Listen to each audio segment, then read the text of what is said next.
Dear friends, I am Surinder, retired Additional Director of Prosecution, Telangana State.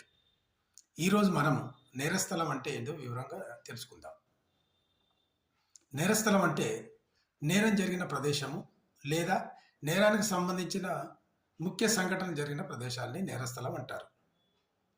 ఎగ్జాంపుల్గా murder జరిగిన స్థలాన్ని, దోపిడీ జరిగిన స్థలాన్ని, శవం లభ్యమైన స్థలము లేదా నేరానికి ఉపయోగించిన ఆయుధాలు దొరికిన స్థలాలను ఇవన్నిటిని నేరస్థలాలుగా పరిగణించబడతాయి.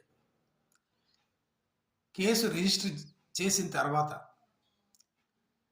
ఇన్వెస్టిగేటింగ్ ఆఫీసర్ సెక్షన్ 157 సిఆర్పిసి ప్రకారం దర్యాప్తు స్టార్ట్ చేస్తారు. ఆ దర్యాప్తులో భాగంగా ఇన్వెస్టిగేటింగ్ ఆఫీసర్ నేరస్థలానికి విజిట్ చేసి ఇద్దరు సాక్షుల సమక్షంలో అనగా పంచుల సమక్షంలో నేరస్థలాన్ని పరిశీలించి ఆ నేరస్థలంలో దొరికిన ఆధారాలను సేకరించి నేరస్థలాల వివరాలన్నీ రాస్తూ ఒక రిపోర్ట్ తయారు చేస్తారు.